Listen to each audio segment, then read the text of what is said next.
My name is Mary Elizabeth Napier Draughon. So tell us And what's your name. my nickname is Nick. Wait a minute. I guess my nickname is Libby. But my fondest nickname is Nick, because that's what Fry and I called each other, Nick and Nick. And that started when we were first married. And I don't know how it got started, but anyhow, we started calling each other Nick and Nick, and he never called me anything else. Sisters. I was born in the year 1902, and I had 2 brothers and 2 sisters. My oldest sister was 17 years older than I was, and she married when I was 3 months old. And she was married to a Presbyterian minister, and they moved to California. My sister Lenise was 18 months younger than my sister Ida. And when I was 5 years old, she went to California to visit my sister and her husband, and had a wisdom tooth removed, and she fell in love with the dentist, and they were married, and she never came back home until many years later. And when I was 7 years old, my mother and I went by train to California to visit my 2 sisters. We went in October, and we stayed until April. And I was in the 2nd grade. I went to school, and the first day I was there, when I went home, I said I didn't want to be in the 2nd grade. I wanted to be in the 1st grade. And they couldn't understand why. And finally, the reason I didn't want to be in the 2nd grade was there was a little black boy in that grade, and I had never heard of a black child going to school with a white child. And I just couldn't, I wanted to go back in the 1st grade. Well, they wouldn't let me, and I found out right then that there was no difference in a black child and a white child. But when I went home and went to school and told the kids that I had been to school with a black child, they just couldn't believe that there was such a thing. Because in those days, you just didn't do things like that. You just didn't do it. I was born in Waverly, Tennessee. I lived in Waverly until just before I was married. My father died in 1920, February 1920, and I was to be married in November. And my mother didn't want to live in Waverly by herself, so she sold our home, and we moved to Nashville. And she bought a home in Nashville.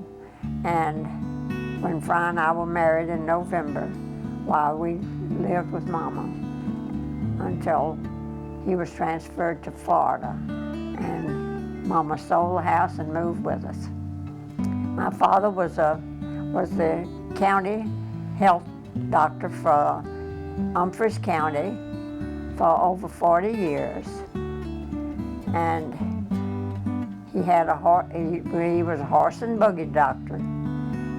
And my fondest memories of my father are going with him to the country to see the patients out there. He would never turn down anybody. I don't care whether they had a nickel or not. He never turned down a patient. He would go to see him, and sometimes when he delivered a baby, why, he'd go and stay until that baby was born, whether it was 1 day or 2 days or 1 hour or 2 hours.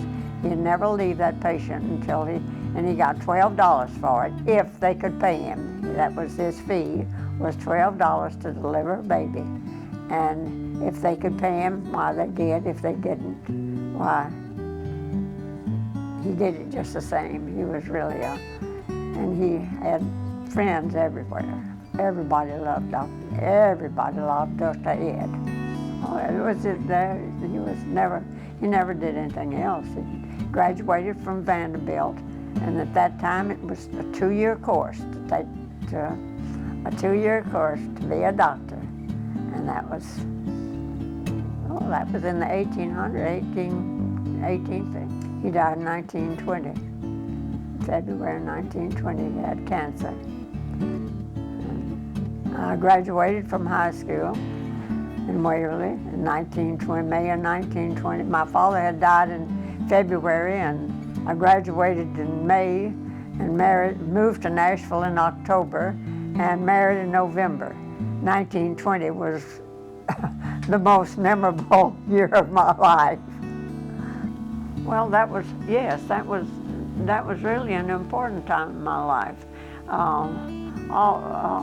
I was in high school during World War I, when World War I broke out, and so many of the boys in my class were drafted and went to war, and one of the boys was killed, and one of the boys in my class was killed in the war.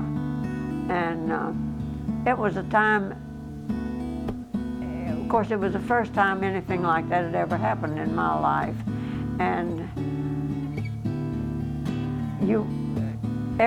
all the boys that you knew were involved in some way. So it really that was really something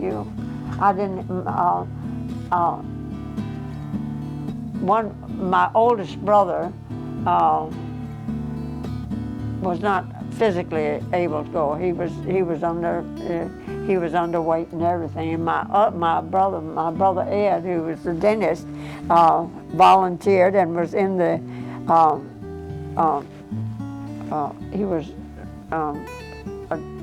in the dental corps, and they discovered that he had a heart murmur and discharged him before he ever went overseas or anything like that. He wasn't in. But I had so many friends that were lost in World War I. So that really had an impact on me. Well, now that was really something.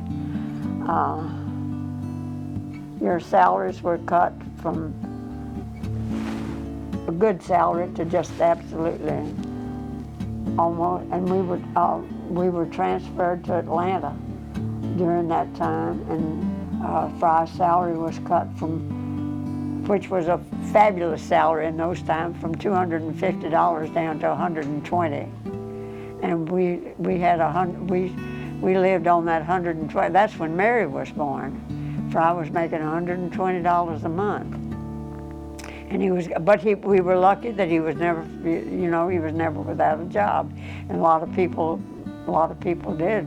But we had bought our first house. We had bought a house in Nashville, and we lost that house, and we lost it because we were transferred, and we couldn't sell it, so we just had to turn it back in. So we lost everything that we had put in it.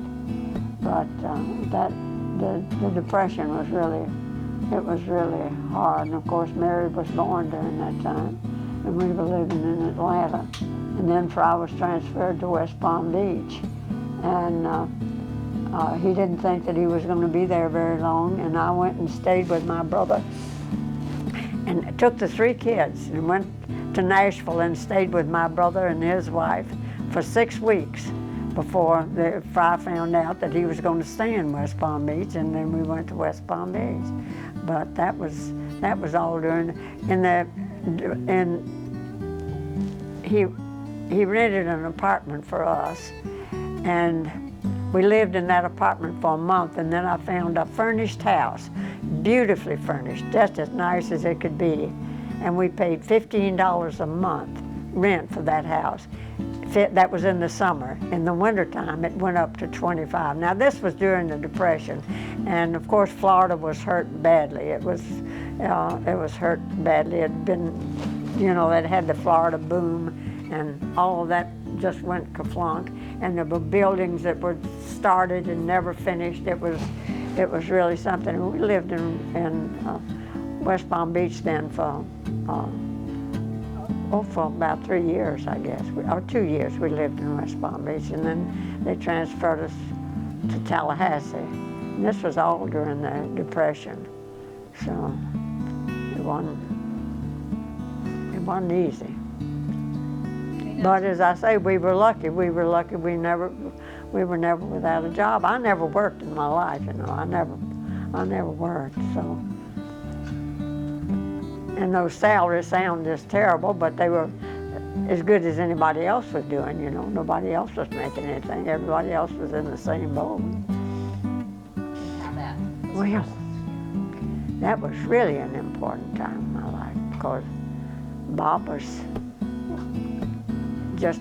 had just, he graduated from high school at the beginning of the war. And our war had been since December, I think December. And he graduated in May, started to college, started to the University of Florida. And he was there about 3 months, and he realized he was going to be drafted.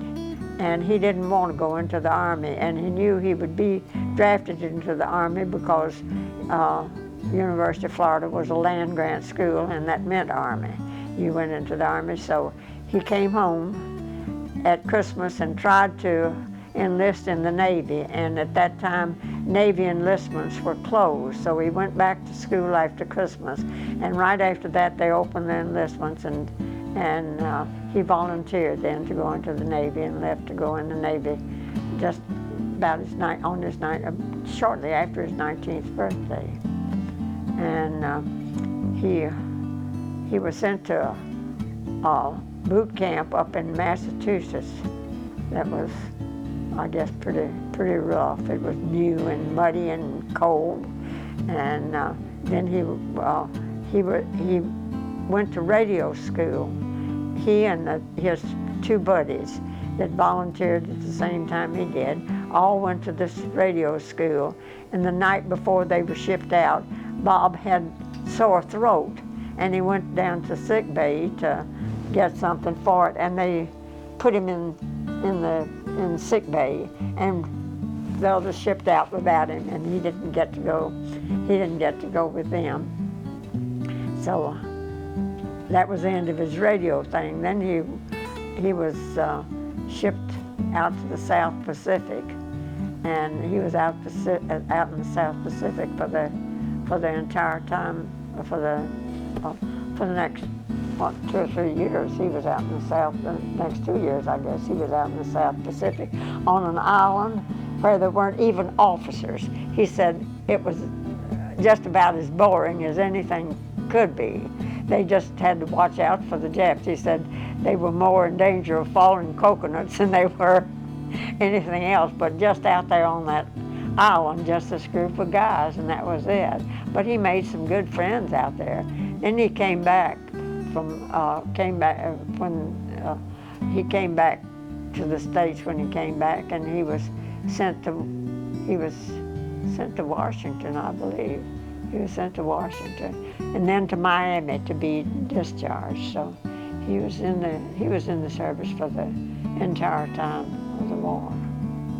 So that was my experience with the war. But we did a lot of things, working with Red Cross and things like that. Everybody did that, but it was hard times. A lot of rationing. Oh, at that time, Lanice and Mary were in Girl Scouts, and to get them in Girl Scouts, I did volunteer to be a leader, or I was assistant leader, not a leader, but an assistant scout leader. And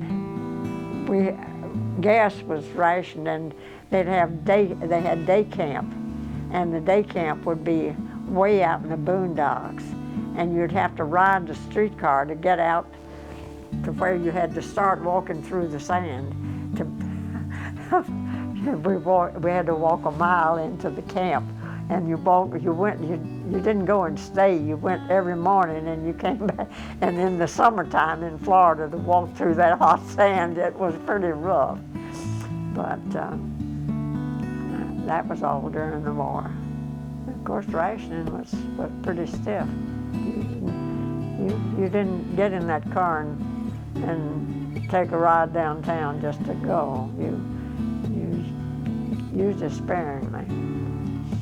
But we were one of the fortunate ones. We had bought a new car. You know, you couldn't buy a car unless it was a second-hand junk thing. And we were lucky. We had bought a car, a 1930. We had bought a 1939 brand new Chevrolet. So our car was in good fix, but we drove that car for 13 years. Sold it to our neighbor across the street, and he drove it for a couple of years and sold it to somebody else. So it was a good car, even if it was old. Well, Fry's father was an inventor. He invented the subtraction part to Burr's attic machine, and he made several. He invented a snowblower and a mechanical pencil, and what else did he do? I've forgotten what else he did. He did quite a few things though. He was always doing something.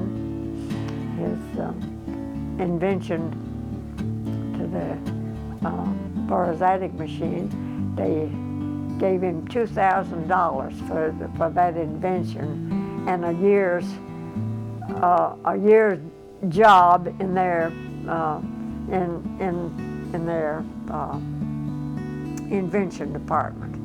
At the end of the year, he hadn't invented anything else, so they let him go. I think they paid him maybe a couple of thousand. Well, he got a couple of $1,000s for that invention, and that was it. Just think of the money they made on it. But that was, he's the only one.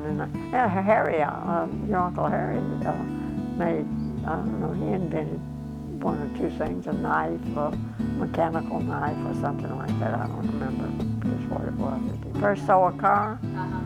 Oh yeah, I can remember that real well.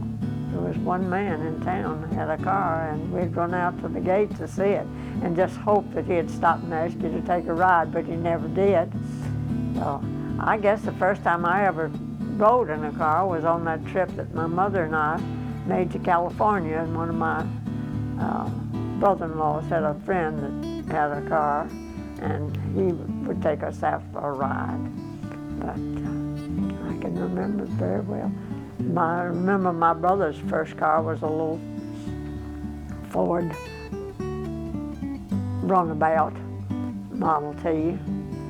You'd have to crank it. And he traveled for American Tobacco Company, and he would have to drive over all those country roads with that little, and it wouldn't start in the morning. You'd have to take a tea kettle out and pour over the block to get it started. I can remember that my father never had a car, so the first car we ever had was Fry and I had was a old, I guess it was about a 1920 Studebaker. Oh, my mother, that was my mother. My mother danced with Jesse James. Yeah, he was teaching school, and he wasn't going under the name of Jesse James. I've forgotten what his name was, what the name was that he had assumed, but he was teaching school in a little country school, and he would come into town, and when they had square dancing and all that, and Mama said she danced many times with him. But I've forgotten what the name was that he used. Oh yeah, they found out later I guess after he was killed, they found out who he was. I think he was killed here in Texas. My father was a county health officer, and this mother had lost her husband, and she had 3 children, 2 boys and a girl. And the girl was about 11 years old, and I was a baby. And the mother was taken to the poorhouse, and my father tried to find homes for the children. There were 4 children. Did I say 3? There were 4 children, 2 boys and 2 girls. And he brought the little 11-year-old girl, Lena, to our house to help my mother take care of me. And she lived with us until I was,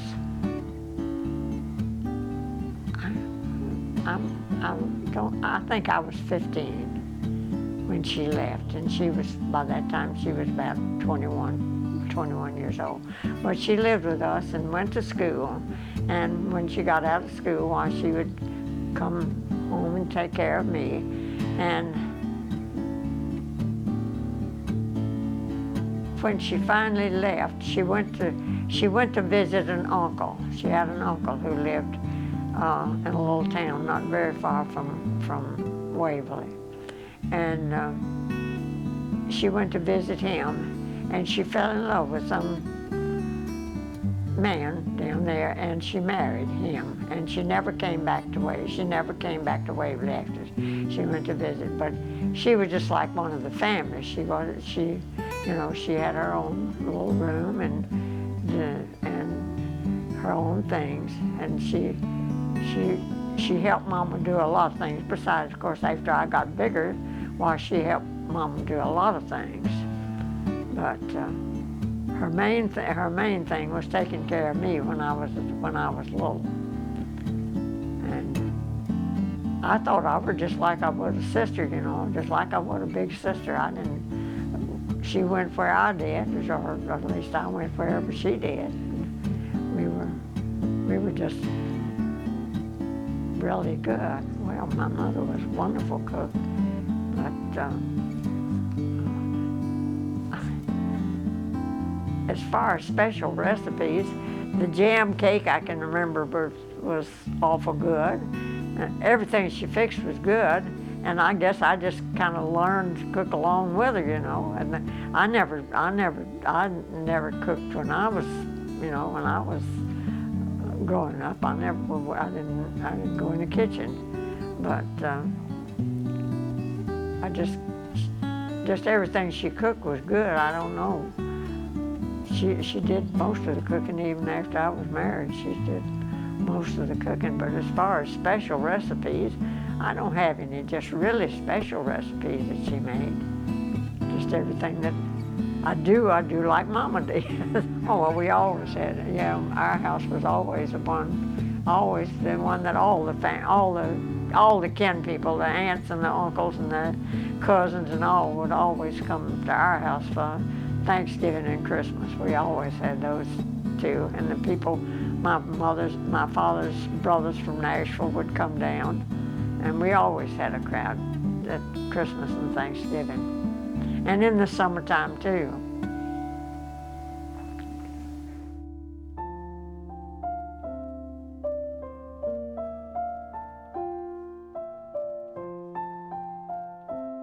Well, it'd be roller skating.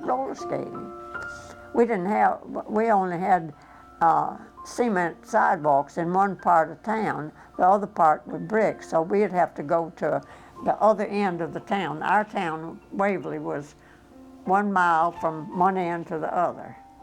And there were 500 people in the town of Waverly. And when we wanted to roller skate, well, we'd have to go to the upper part of town to skate on the cement sidewalk. But when we skated and down by the school, well, we'd skate inside the schoolhouse. We didn't have, no, goodness, I lived across the street from the schoolhouse. And I went to school, started in the first grade and went through the 12th all in the same building. The grammar school was downstairs and the high school was upstairs. And we had the same teachers when I started to school that I had when I finished. I mean, there was a different teacher for every teacher had 2 grades, but those same teachers were there when I started to school, and those same teachers were there when I graduated from high school. And there were 13 in my graduating class. And I wrote the will for the class, for the graduation class. Well, my grades were just average grades. I didn't really excel in anything, but I never failed a grade. I never failed a subject or anything like that.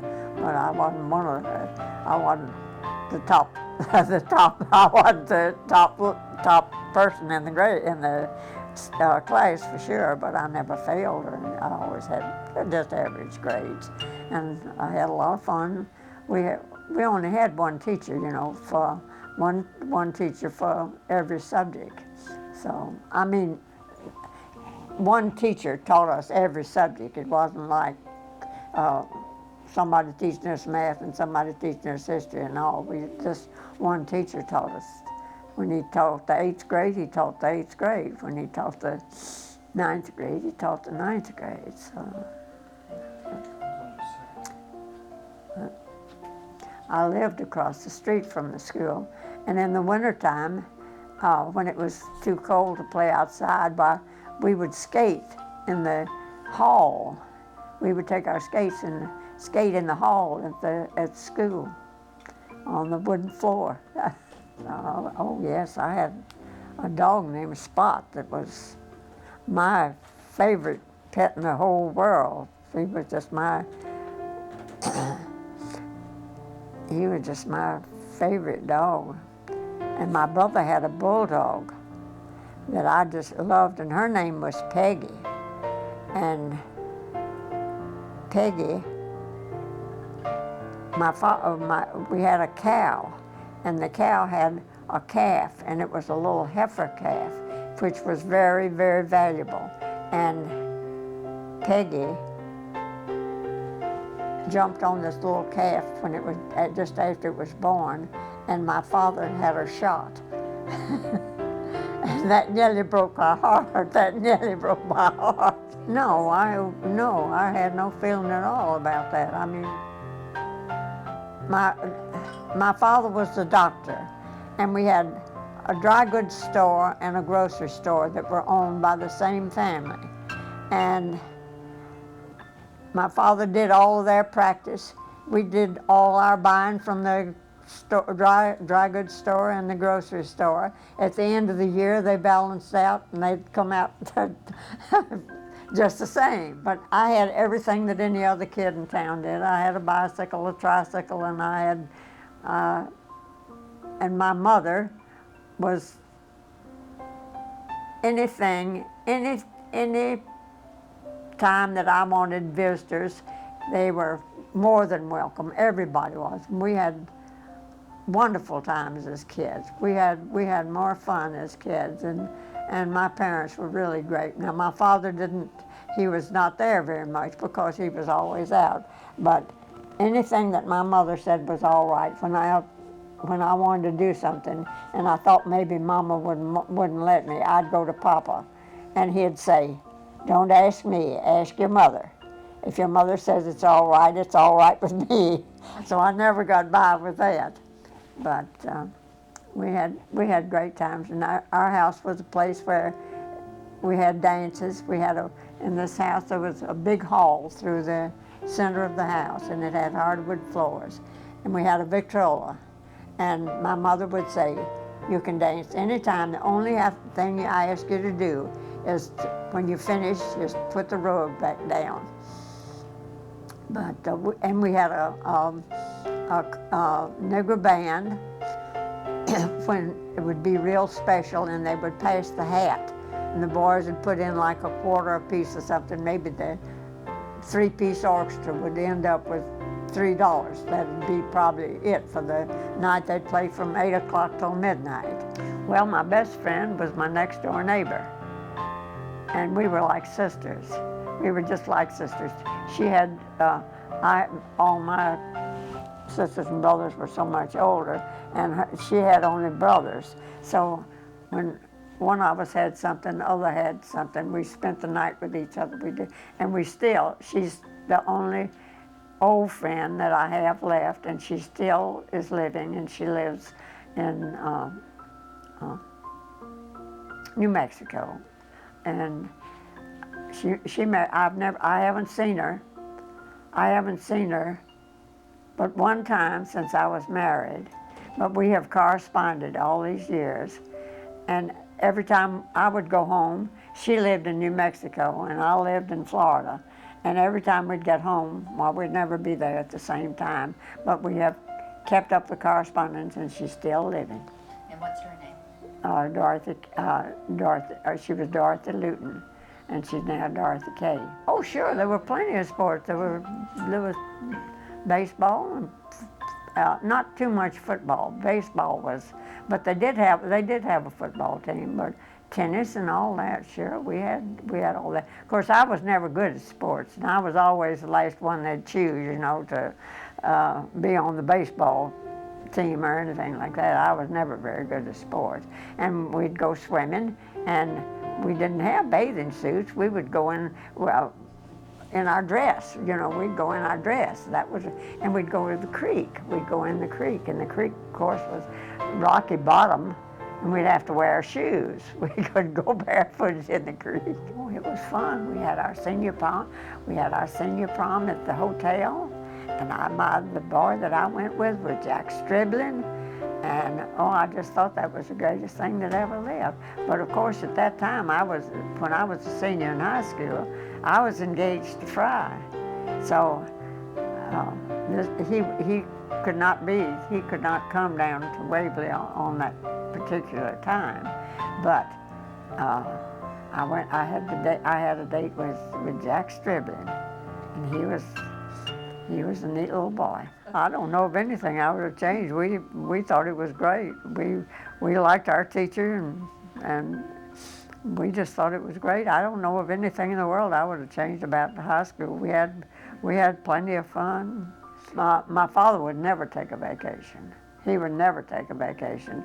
Mama and I would go. We would go like to the springs. There was Mammoth Cave and places like that in the summertime, and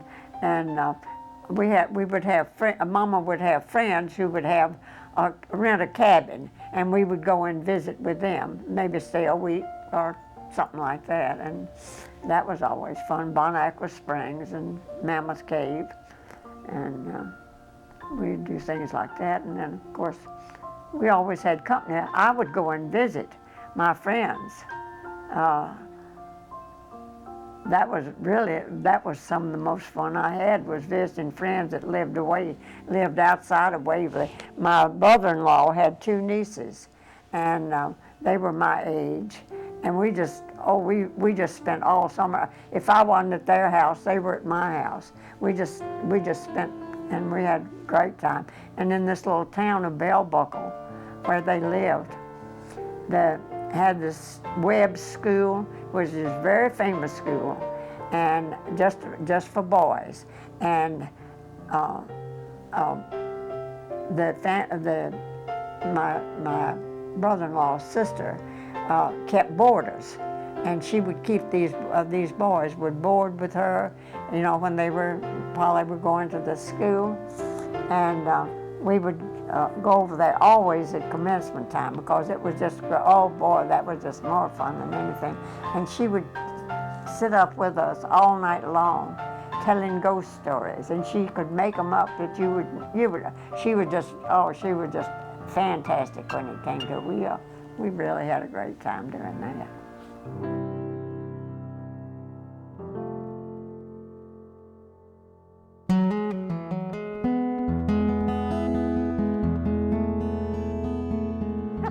Yeah, my adult life was from May till November. I didn't leave home. I got married and lived at home. And we lived with my mother for 2 years and then moved to Florida. And we lived in Jacksonville.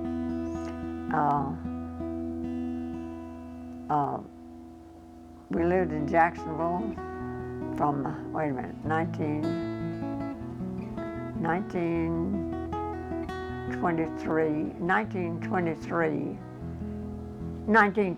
1922, I guess. We moved to Jacksonville in 1922 and lived there. Bob was born in Jacksonville in 1924, February. And just before Bob was born, Fry was transferred to Chattanooga, Tennessee. And so when Bob was 6 weeks old, we moved to Chattanooga, and we had bought a car. And when Fry was in Jacksonville, he traveled. He traveled the whole state of Florida, and we had a Ford, and the baby was little. Well, it was just 6 weeks old when we moved, and Fry was going to come from Chattanooga and drive he and Mama to Chattanooga, and I was going by train with the baby. And Fry had developed malaria fever when he was traveling in Florida, and it came back when he went to Chattanooga, the change of climate, and he got malaria fever. He could not drive the car back, so we had to have the car shipped from Jacksonville to Chattanooga. And we lived in Chattanooga.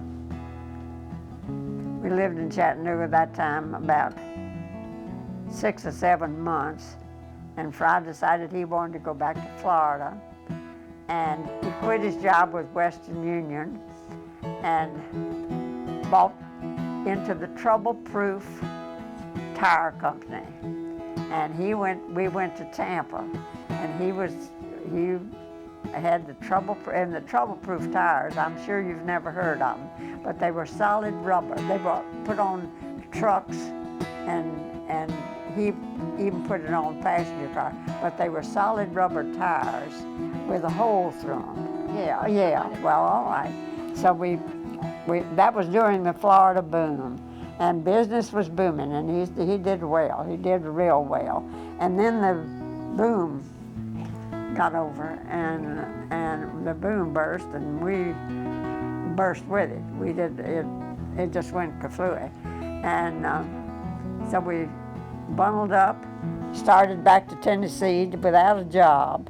Fry stopped in Chattanooga, went by the Western Union office, and when he walked in the office, they said, "Well, we understand you coming back." And they bridged his service. That was about 3 years, I guess. They bridged his service like he had never broken, like he had never been away. And we lived in Chattanooga then about 2 years, and then went to Nashville. Lived in Nashville for about 5 years, then to Atlanta, and then to West Palm Beach, then to Tallahassee, then from Tallahassee to Orlando. We only stayed in Orlando 2 months, and moved to Bartow. From Bartow, we stayed in Bartow 7 years. From Bartow, we went to Orlando, lived in Orlando 16 years. We transferred to Atlanta. We lived in Orlando 16 years, and then it was getting time for Fry to retire. They sent him to Atlanta, and we lived in Atlanta for 6 years before he retired. And he retired from Atlanta, and we went back to Florida. We went back to Orlando and lived until I came out here. We met in 1918 on a blind date. I was visiting a friend in Nashville, and she had a date with a boy who worked for Western Union, and she didn't like him very much. And they were going on a Western Union picnic. The Western Union rented a boat, a steamboat, once a month, and their employees had a picnic, and you'd go on that. Well, the girl told this boy that she couldn't go because she had a visitor, and she couldn't go. And he said, "Oh, that's just fine. I have a real good friend who doesn't have a date, and he'll be glad." So we went on that picnic, and at that time I was going with another with another guy that I was just crazy about, and I fell in love with Fry that night, and I never had another date with anybody else. His name was Henry Fry Draughon, and he was named, his mother's maiden name was Fry, and his father's name was Henry. It was a very small. We were married in the pastor's study at the Vine Street Christian Church in Nashville. Dr. Vance, Dr. Vance was, and just Fry's sister and his best friend went with us. See, my father had just died, and we had just moved to Nashville, and I didn't really, my mother was very, very sick at the time I married. She just wasn't well at all, and I didn't want a big wedding, and there was no way. My father had just died, and I just didn't want a big wedding at all, and Mama wasn't up to it either.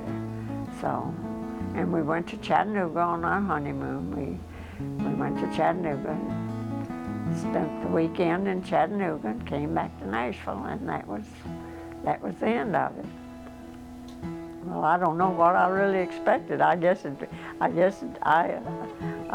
turned out, well, I know it turned out all right. My expectations, I guess, were, I got what I expected, that's for sure. I don't know, just be sure you're compatible, that's one thing, that's for sure. I didn't think about that. I just knew what I wanted, and I took it, that's for sure. I really don't, I just knew that if I was the guy I wanted, and that was it. Okay, well, my first baby was born February the 18th, 1922, and his name was William Fry. And then Bob was born in Jacksonville, Florida, in February the 10th, 1924. And Lanice was born in Nashville, March the 1st, 1931. And Mary was born in Atlanta, October the 6th, the day after her dad's birthday. And he was very upset with the doctor because the doctor had left me to go to take care of his sister-in-law who was having a baby at the same time. So Mary was not born on her dad's birthday. She was born on the 6th instead of the 5th. He had another doctor delivered. Well, you know, my mother lived with us. She was the mother. She told me what to do and how to do it. And I did as she said, mostly. And I think they turned out pretty good. But she really was. She was,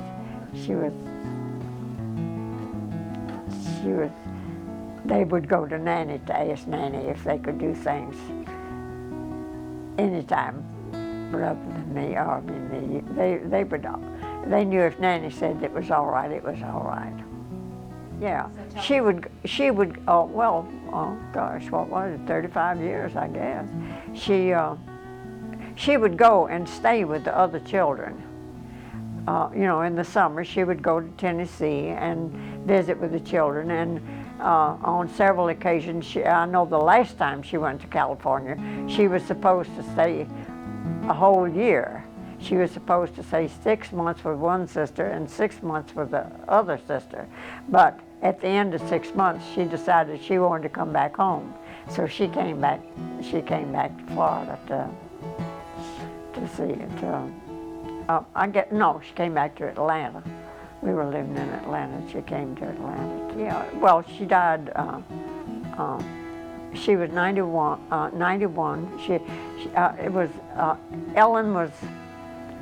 Ellen was just a baby, and your mother and dad had come from New Mexico, and brought Ellen, and she'd born she was born Ellen was born in October, and this was in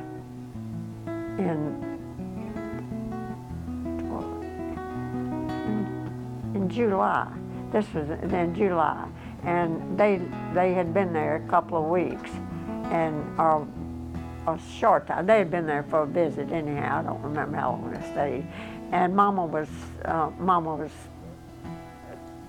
able to come to the table and all while she was there. And the morning they left, after they left real early in the morning, and I said, Mama, what do you want for breakfast? She said, oh, honey, I don't want anything for breakfast this morning. I don't feel very good.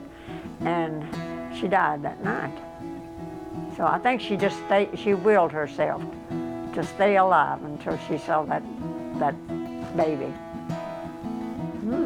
Well, I went to New Mexico. I said I would never fly. And when Tom called and said that the baby was here, I couldn't get on that plane fast enough to get out to New Mexico. And I flew. I had never flown before in my life. And to go, that was before the days of jet planes. And I flew, and now, a little ignorant me, I flew from Orlando to Tampa, changed planes, flew to New Orleans, from Tampa to New Orleans, changed planes in New Orleans, flew to Dallas, wait a minute, El Paso, flew from New Orleans to El Paso, and Tom picked me up in El Paso and drove me out to New Mexico. And Lanice came home the next day from the hospital. And I loved being a grandma. Oh, Bob, next was Pete. And Pete was born in October of the following year. This about a year, yeah, he was. Ellen was a year old, and Pete was born when Pete was born. And Pete was born in Miami, and my mother had died, and I flew from Orlando down to Miami to help Marcia with the new baby. And then, let me see, John was next. Yeah, John was next, and John was, Lanice and Tom moved to Kingsport. And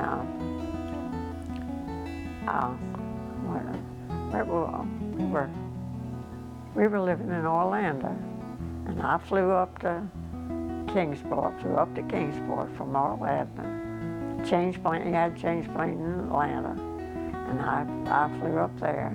Was there when I was there when John was born, and then the next was Maury. And they were living in Toledo, and I did not go to Toledo. I didn't go to Toledo, and Marcia had her parents up there, so I didn't need to go to Toledo. And let me see, who was the next? Susan. Well, Susan was born in February, right? February 18th. Is that her birthday? 19th, and that was in she was born in Kingsport. And Mary and I drove up from Orlando. Mary was living in Miami, and we drove up to Kingsport. She came up, and we drove up there, and we stayed, I guess a week or 10 days, something like that. Susan was born. Oh, that's right. I'd forgotten all about it. I could have said Dory. Well, I didn't. She was born in Toledo, and I did not go. I didn't see Dory until she was a few months old when we went up there and saw her. She was so pretty. And then you came next. And when it came time to go over to Kingsport, Tom called me and said that that would I come over there. I said, you bring the three of them down to Atlanta, and I'll keep them for a couple of weeks. Just before the 2 weeks was up, Tom called me and said, could you keep them a little while longer? So I said, hell no. We're gonna bring them home. So we kept them for 2 weeks, and John never. Ellen had come over to visit me in Atlanta. She'd come and stayed by herself for a couple of weeks, and then we took her home. That was before you were born. And John never got over the fact that he didn't get to come by himself and stay. That was what he all his life he wanted to come and stay with us by himself, but he never did get to do that. He always had to be with the rest of them, but he was something. And so then Barbara was born, of course, in Toledo, and she was born in November, just before Mary went to Thailand, and Mary went by to see him before she went to Thailand. Started out right young when we went to California. That was a week long train ride. I say we started out on Monday morning. We didn't get there until Saturday morning. We were on the train that long, and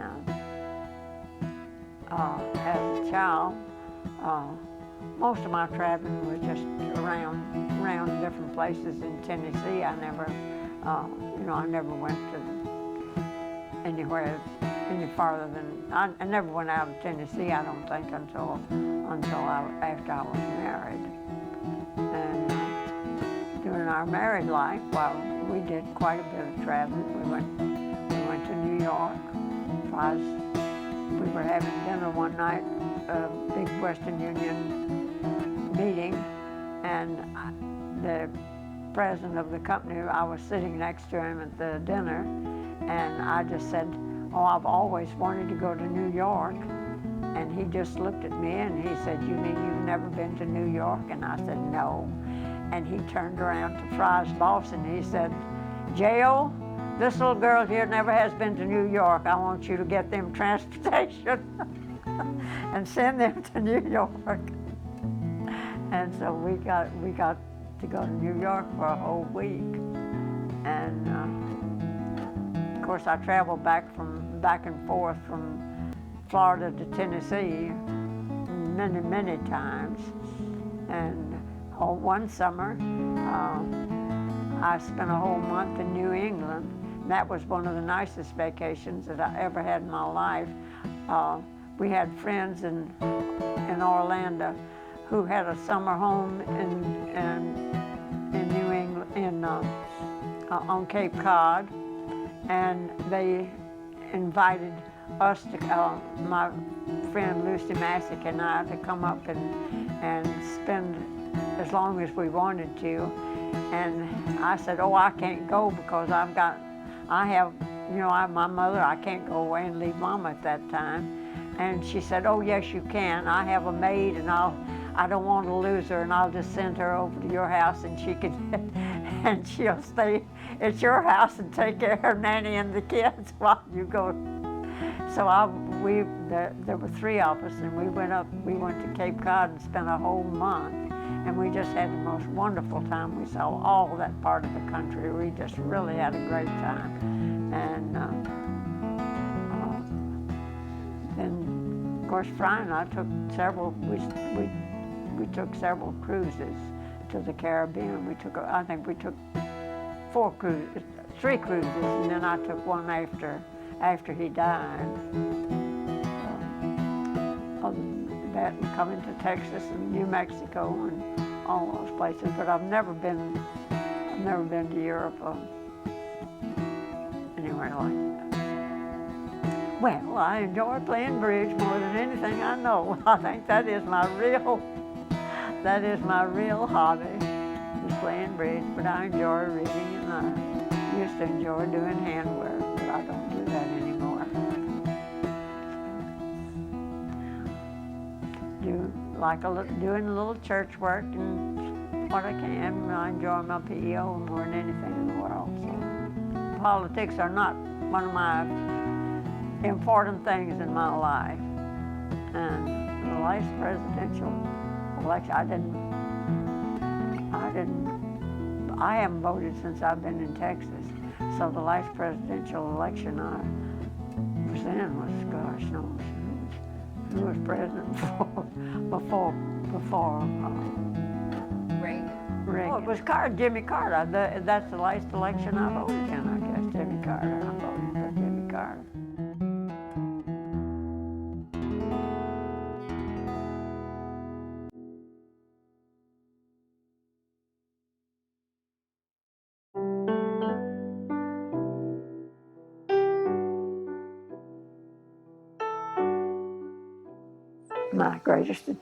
My greatest accomplishment has been my children.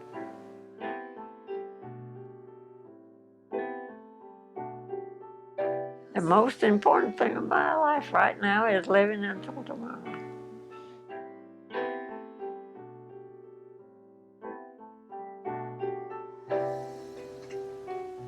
My philosophy on life is do unto others as you would have others do unto you.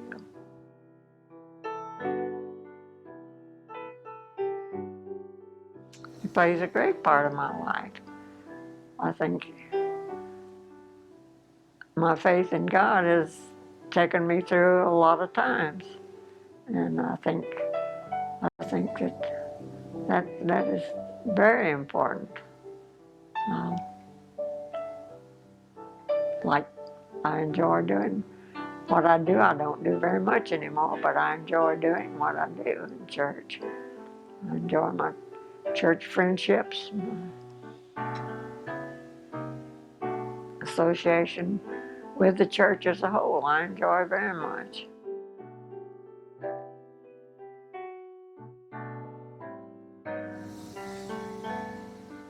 I just hope that the future generation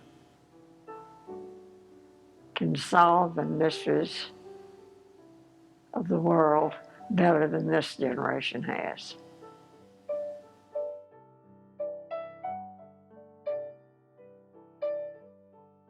Yeah, my greatest disappointment. You know, what the heck have I ever been disappointed in? I've never had any great disappointment. Wonderful. I've never had any great disappointment. I really haven't.